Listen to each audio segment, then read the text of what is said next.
All right, so I'm here with Dr. Ira Shapiro. He is the newest member of the Hall of Fame in the ACA Sports Council. He was just inducted this past October in Denver. So, Dr. Ira, thank you for taking the time to talk to us a little bit.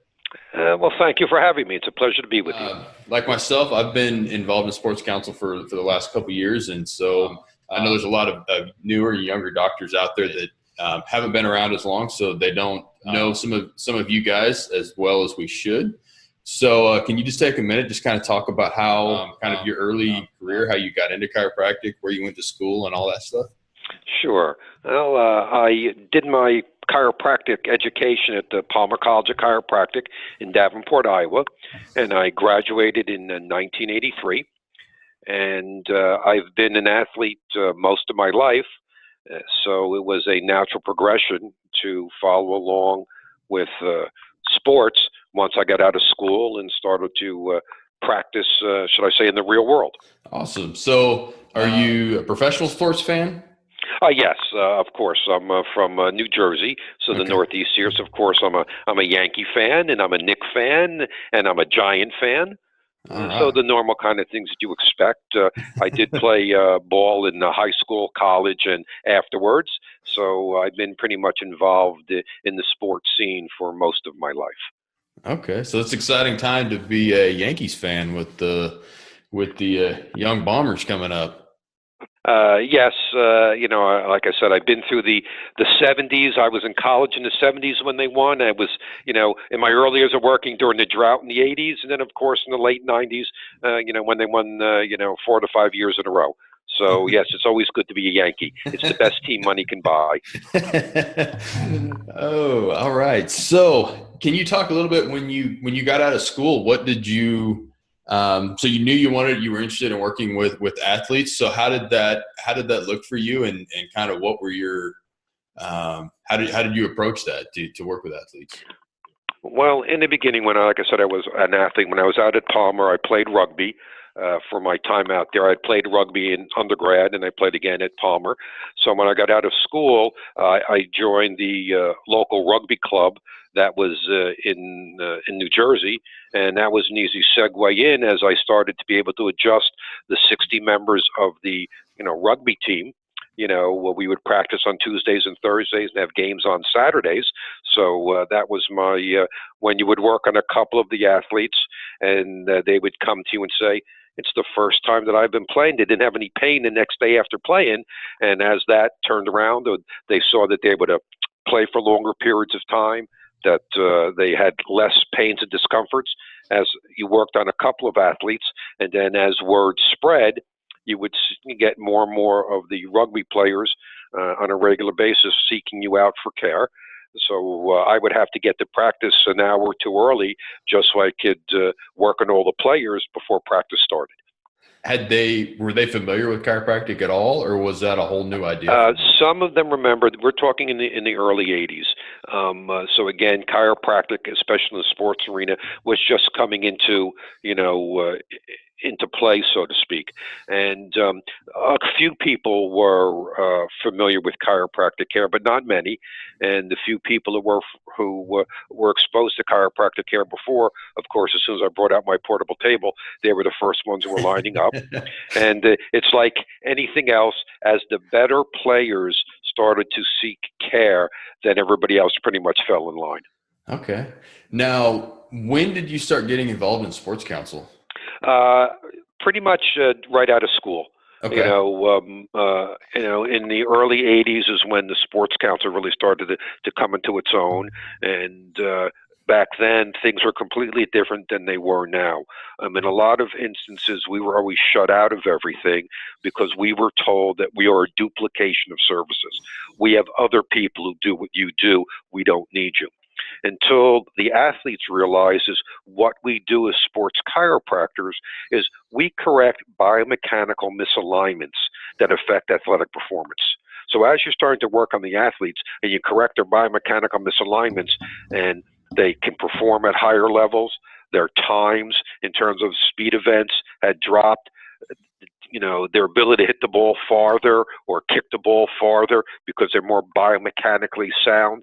That kind of is what slowly opened the door, and things moved on from there. We are there because the athletes know the benefits of chiropractic care. And even though we might have been shut out by some of the administrators, the athletes would turn around and seek us on the side, and then demand that we would be able to, work on them at the practice or at the venues that they were competing at. Okay. So did you start seeing a shift in the administrators who were handling that? How did that kind of, or what have you kind of seen change with that?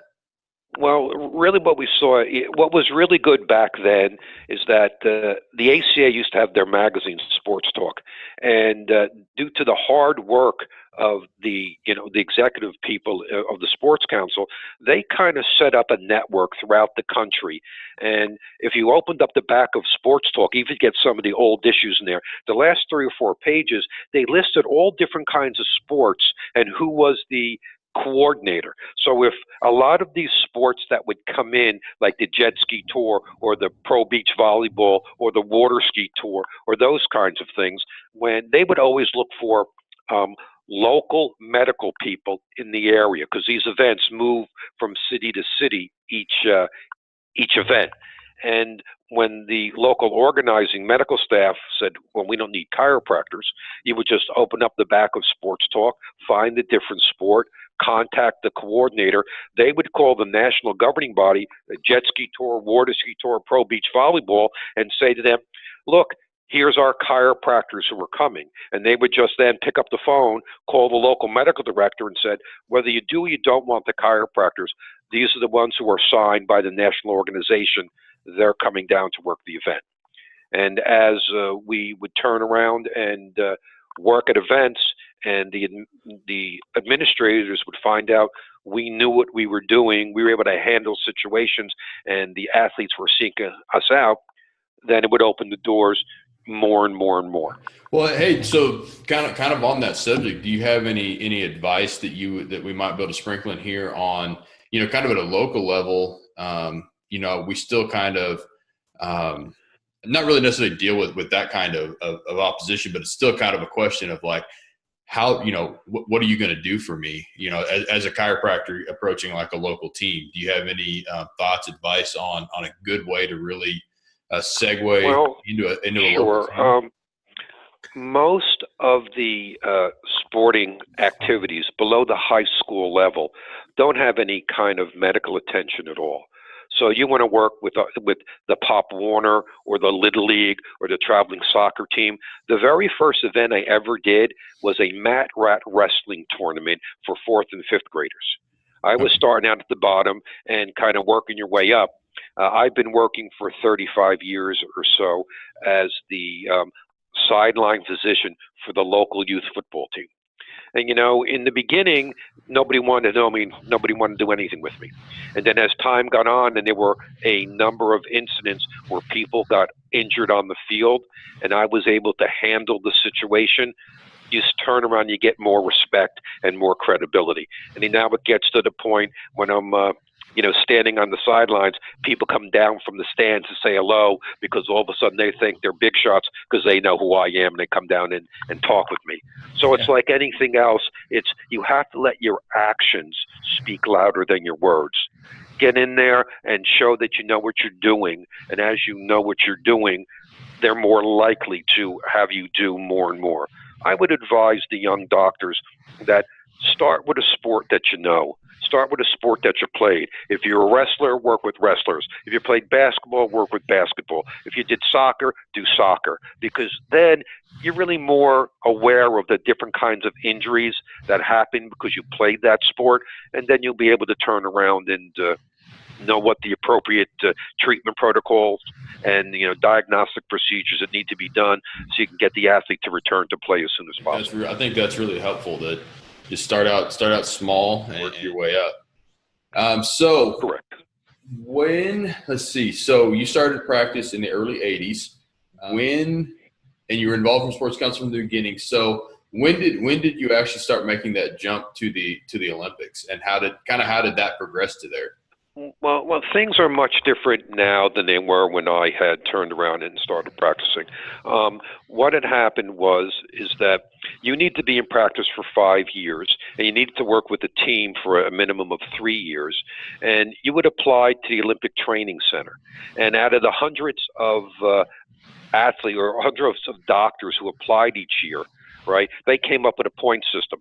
And if you had a postgraduate certification, it was worth points. If you spoke a foreign language, if you published, all of those kinds of things added on to points. And back then, Phil Santiago and John Danchek were in charge of the selection committee for chiropractors who are applying to the Olympic Training Center. And of the hundreds of people who would apply every year, they would select 4 people, and they would forward those names to the Olympic Training Center.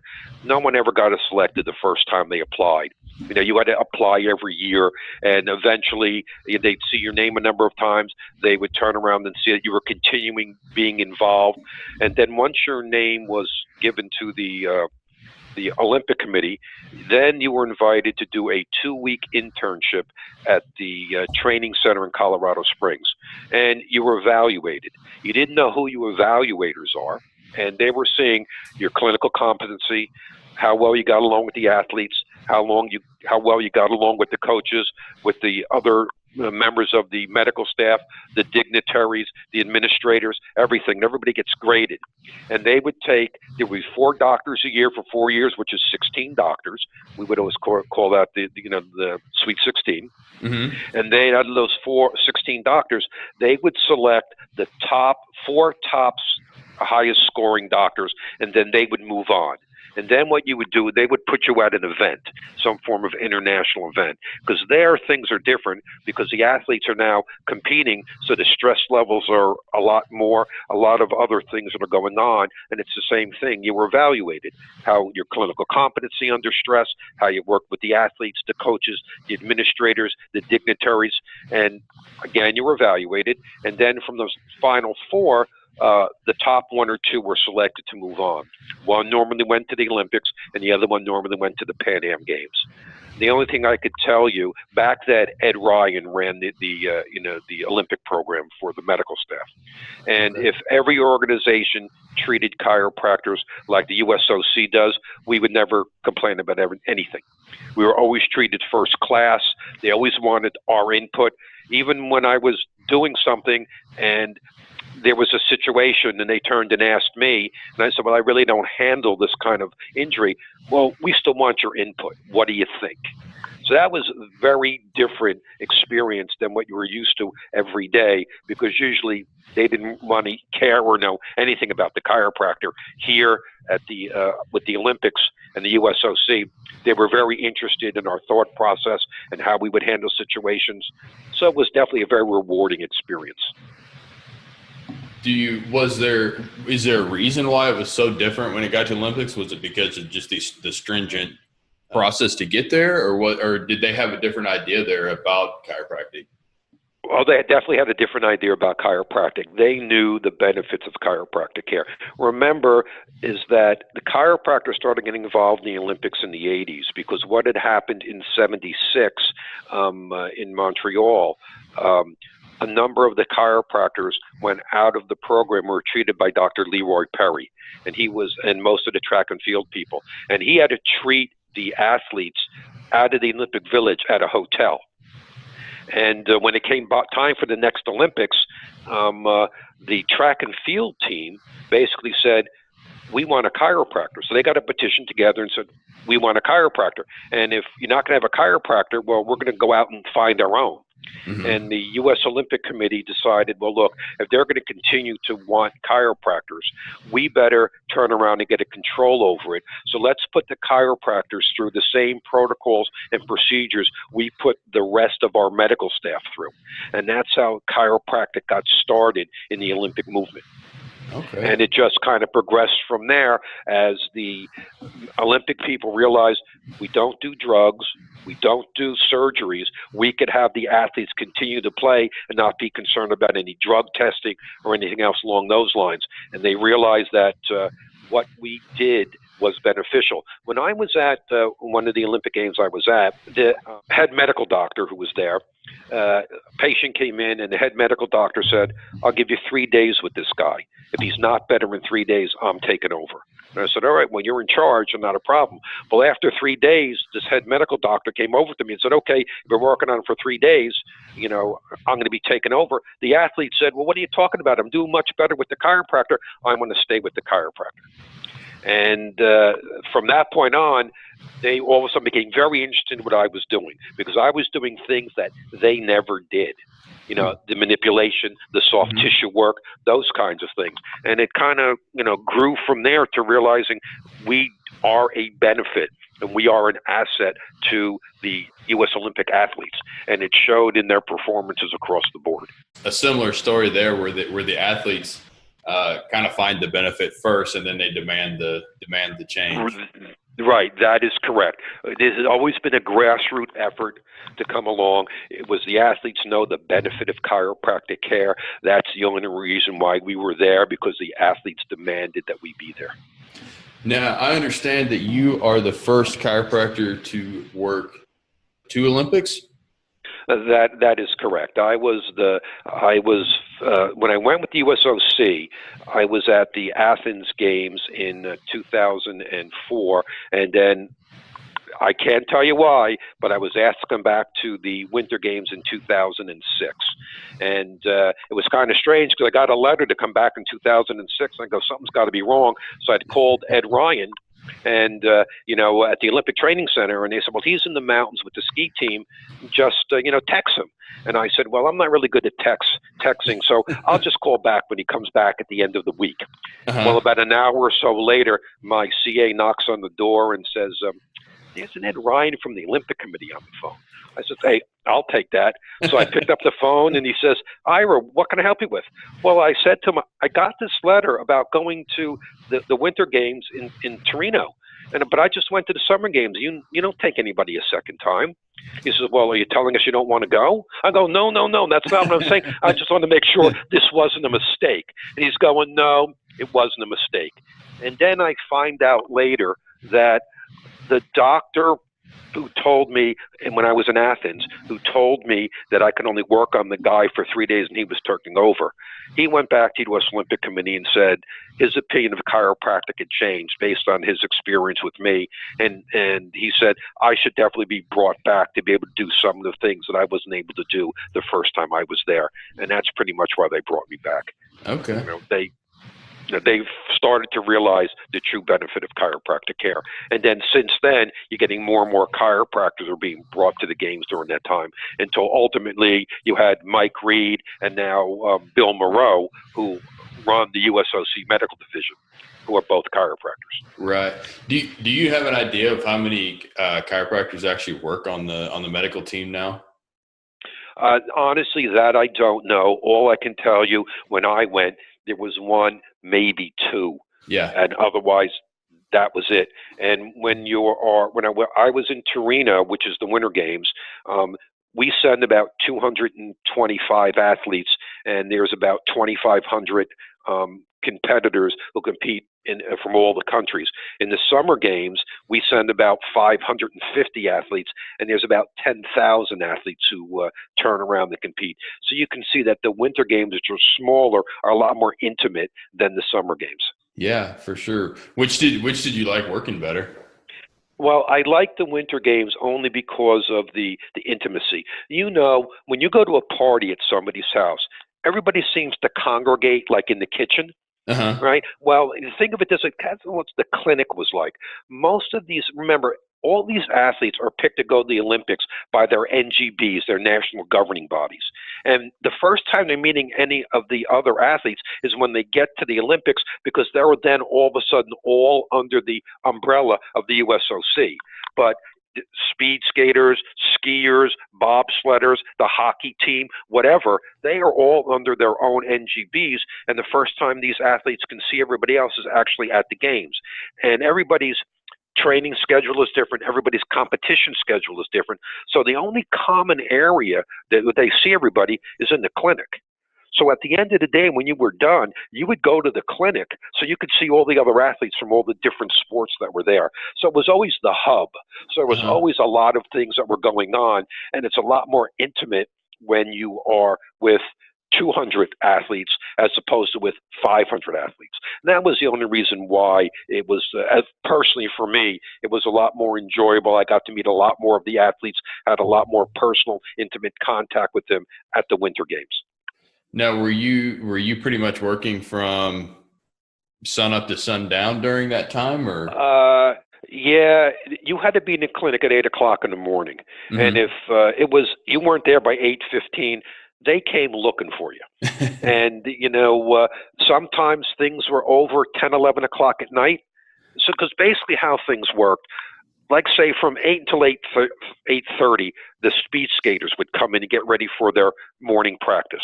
And then about 8:30, the skiers would kind of come in as the speed skaters are leaving. And then you go to, short track speed skaters, the long track speed skaters, the bobsled team, et cetera, and you would go through everybody, all the different teams. And then by the time you were done with the last team going out, well, the team that was there in the beginning at 8 o'clock in the morning, they were coming back from their practice, and you had to start to work on them. And then as everybody started coming back and filtering in, when the last group came back from practice, that group first thing in the morning, they were getting ready for their afternoon practice. So the whole process has started all over again. So it was a constant busyness, from 8 o'clock in the morning till basically 8 o'clock at night. And then it just kind of, remember there are different events in the first weeks than are in the last weeks. So it was a constant flow of athletes. They were continually coming in to be treated on an ongoing basis. Some of them dealing with their overuse injuries they've had for a prolonged period of time or are getting ready for the games. Other ones coming in for more acute injuries that happened during their competition or during their practice while they were at the, at the games preparing for them to compete. So it was a constant hub and flow, in the clinic there. And it was a very amazing experience. You are on the inside looking out, so it's a completely different thing than to be on the outside looking in. That sounds like quite the experience. So, do you have any good stories from those times? Yeah, I would probably say this. Probably one of the nicest people I met at the Olympics was Michelle Kwan. I had, when you go to the opening ceremonies, it's kind of like, when you go to the prom and everybody kind of goes to one person's house and everybody gets all their pictures taken. Yeah. Right? Well, at the Olympics, what happens is that you're in front of your building where everybody is living, and you're all outside in front getting ready to go onto the bus to turn around to go to the opening ceremony. So you meet everybody there and everybody's taking pictures. So I went to the trainer who was assigned to the women's figure skating, and I asked, hey, can I get a picture of Michelle Kwan? And they said, well, just go up and ask her. So I went up and asked her, and she says, well, Doc, you can't see me because I'm all dressed up and it was cold out. The hats and the scarves and all the outfits and stuff. She says, how about if I just come to the clinic tomorrow and we can take a picture together then? I'm like, absolutely no problem. So again, I got a picture with that, and I got pictures with, it's more you have to feel the athletes out. You're really not supposed to be taking pictures and doing all sorts of stuff. But when you get a rapport with the athletes over the month that you're dealing with them, then towards the end they're a little bit more open to. Some will say, hey, you want to grab a picture? Or some of the times when I met, Chad Hendrick, who, when I was in Torino, he had won a gold medal the very first night after the opening ceremonies, the very first event. He came back with his gold medal. I said, well, that's really nice. He goes, here, put it on. Well, what do you mean? Is it your medal? No, Doc, put it on, and we'll take a picture with you wearing my gold medal. That's awesome. What I have. Right. Those are kind of experiences that can never be replaced. Remember, from the time that I stepped out of my car at Newark Airport, New Jersey, until the time I stepped out of the airport back in New Jersey, food, clothing, transportation, housing, all of that was covered, but they don't pay you. Right. And when I went to Torino, my last day in the office was February 3rd. My next day back was March 4th. So you're gone a good month, So again, you don't get paid, but there's intangibles that kind of, go along with it, kind of thing. Not everybody gets to wear that medal. Right, that is correct. And there's, I would have to say, the highlight of my career was walking in the opening ceremonies, of the Olympics. Uh-huh. That was definitely, you're representing your country and your profession at the highest level of athletic competition on the world's grandest stage. There's nothing better than that for you as a person and for the profession. To know that I was the one chiropractor in the United States that was selected to represent our profession to work on our best athletes. That was a very, gave you a feeling of fulfillment, of contentment when to have that, to do that.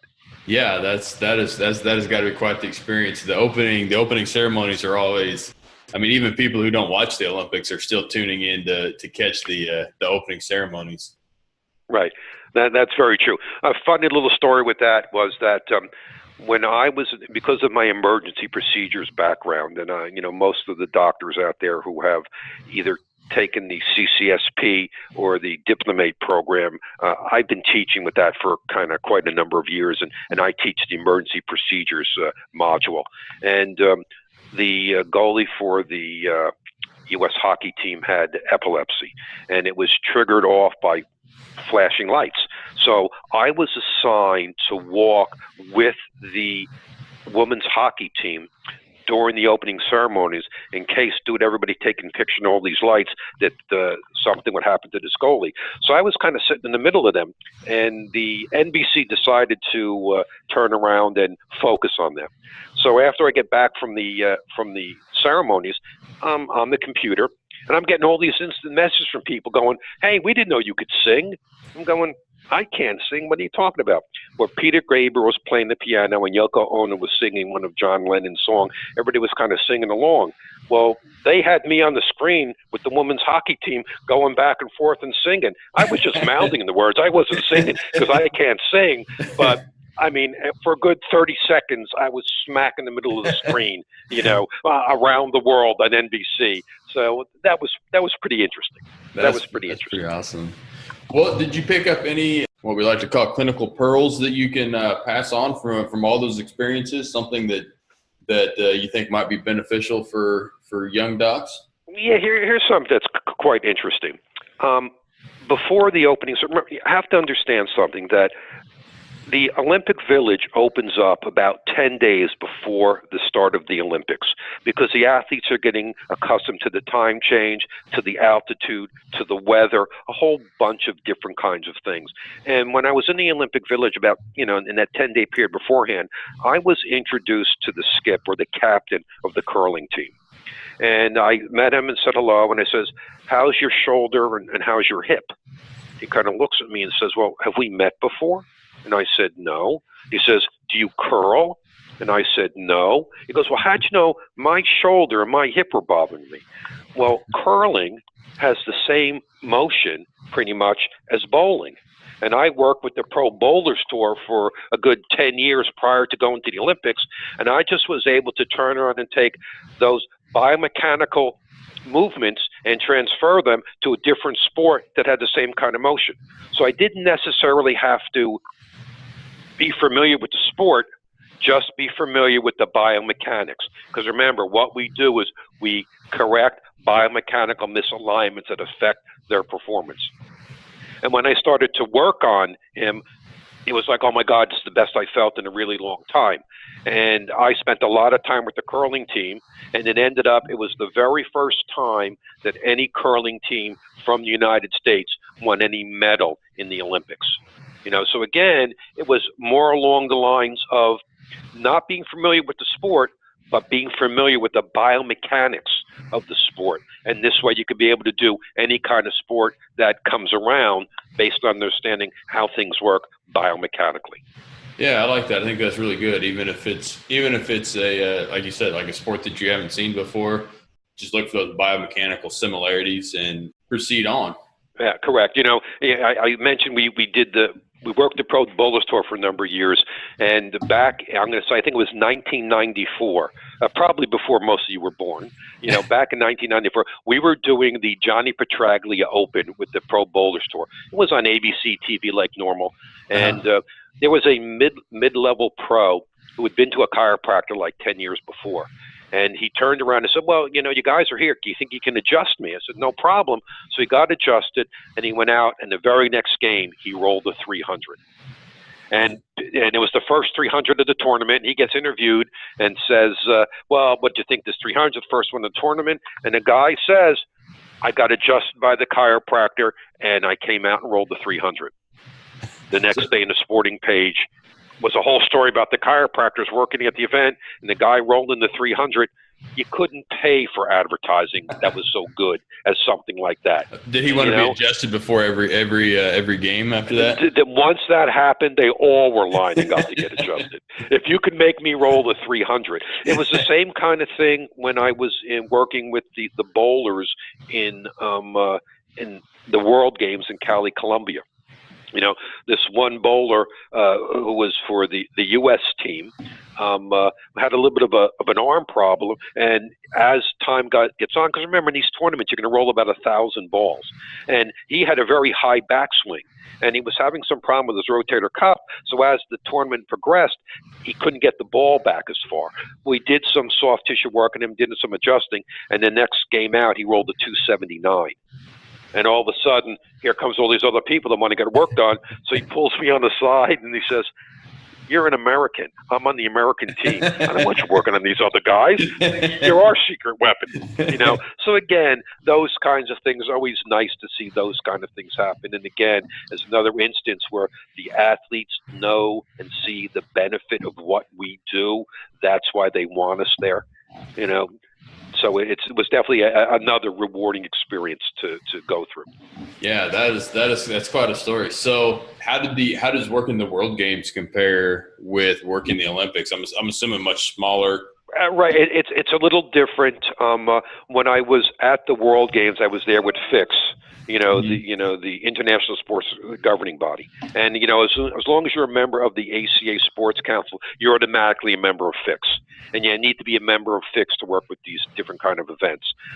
It was a little different because you would work with athletes from around the world, as opposed when I worked with the U.S. Olympic team, I just worked on the U.S. athletes themselves. But right. Again, they treated us very well. They were very appreciative of everything that we did. It was definitely a very positive experience. So for young docs looking to get involved in those, what would you tell them on how to get involved in, because we kind of talked about like in their local communities, but how right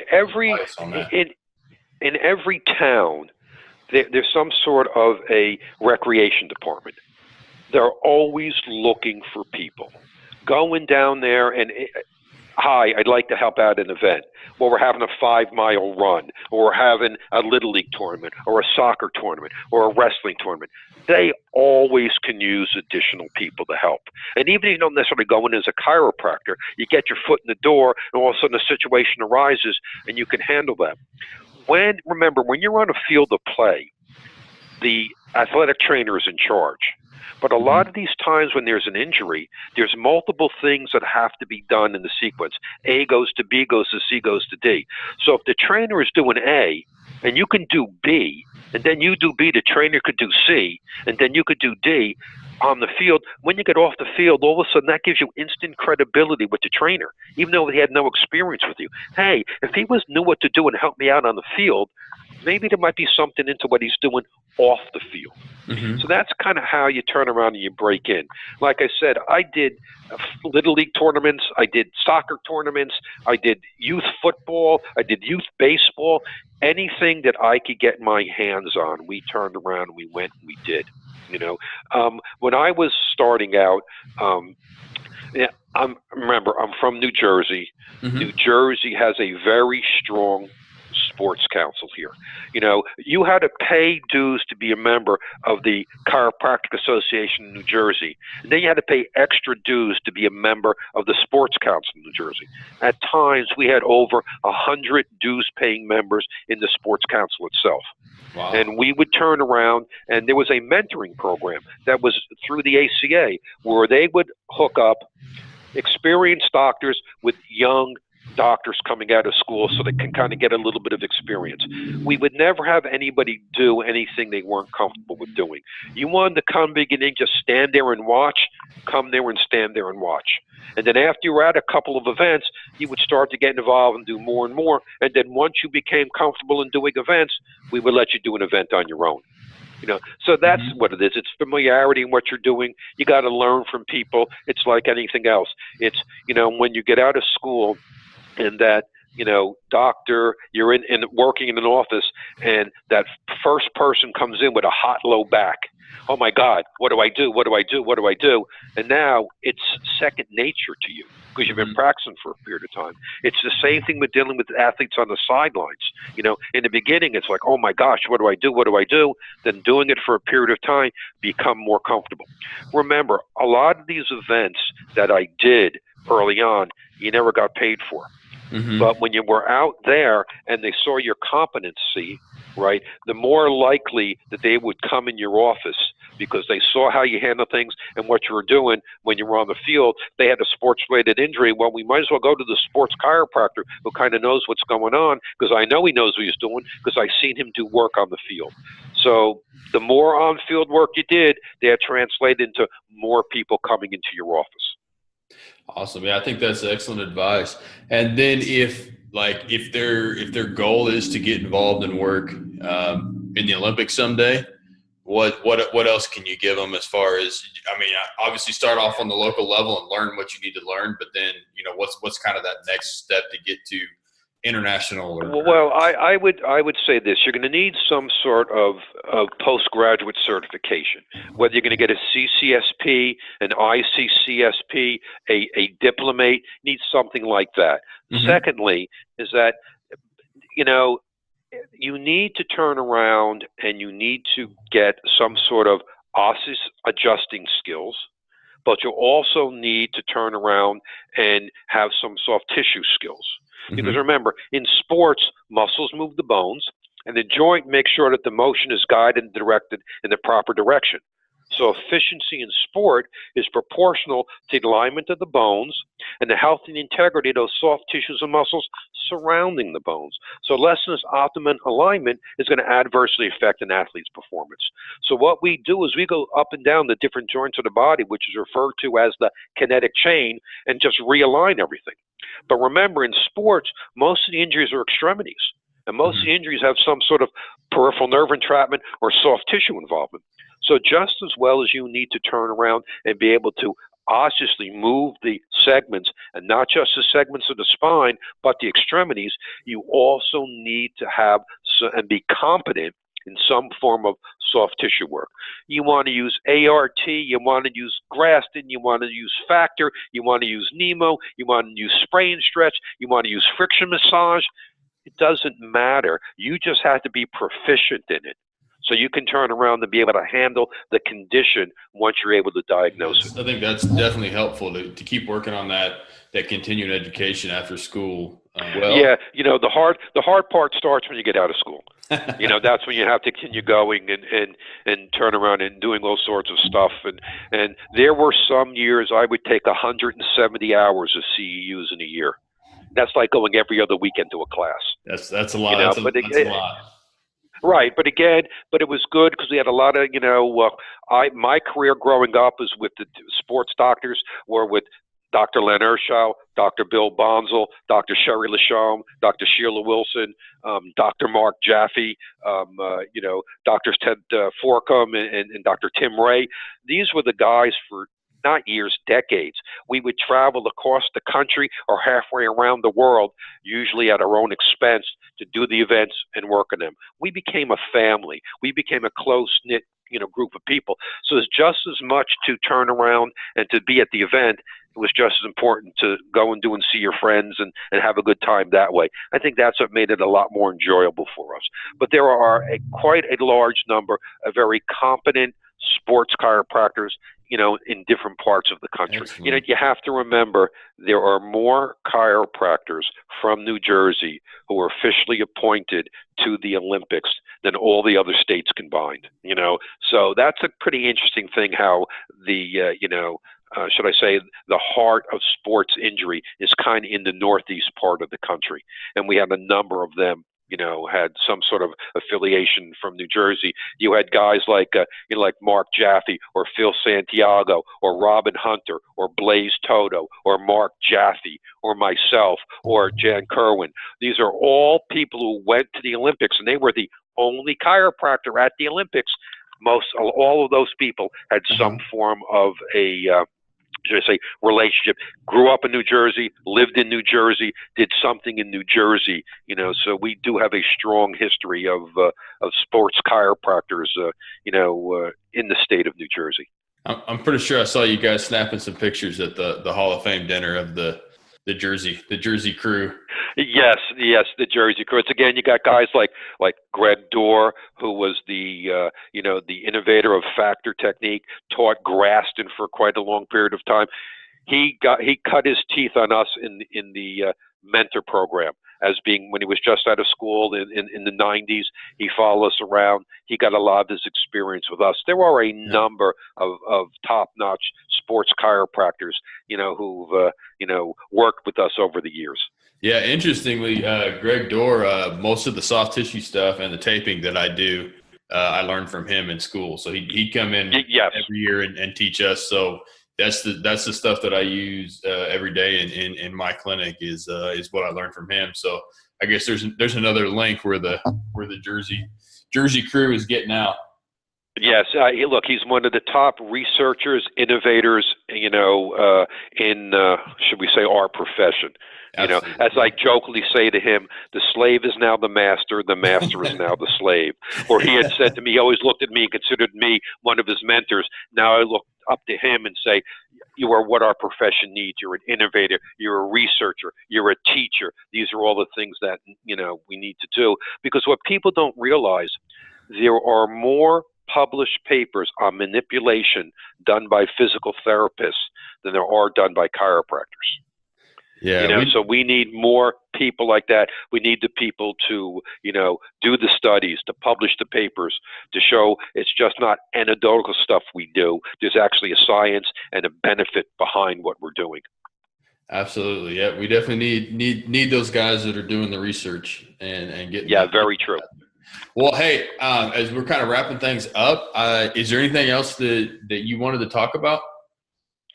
I just got to say to all the young doctors out there, get your hands on as many people as you can.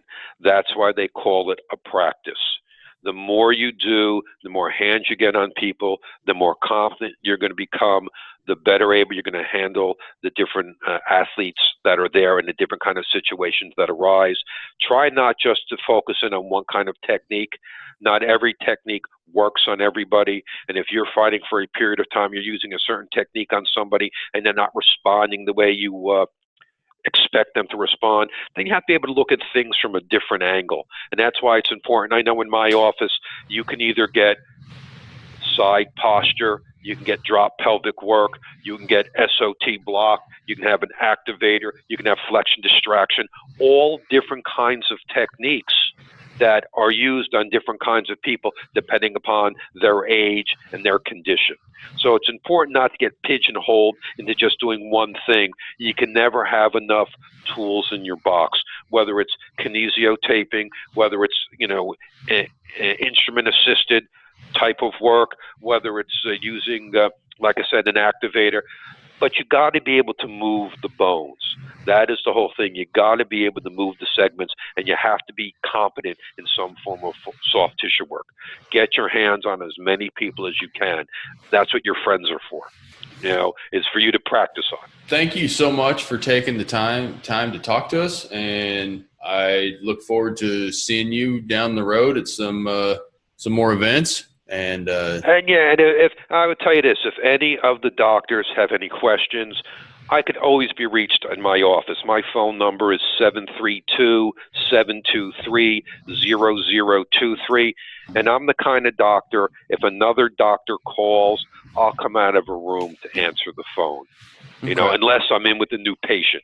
Otherwise, if someone calls my office, tell them they're Dr. So-and-so, the girls will usually knock on the door and tell me if I can't come out right away, I'll call the person back. I'm not against talking to the younger doctors. They have a lot of them have questions. I don't, have any problems at all transferring my knowledge to the next generation of sports chiropractors, just as I relied on the people before me. And the only reason I was able to do anything was because of the hard work from the people before me who gave me my opportunities. So I need to be able to pass down my knowledge to the next level of sports chiropractors so they have the kind of opportunities that I had going through, my career. Awesome. Well, thank you so much. That's my pleasure.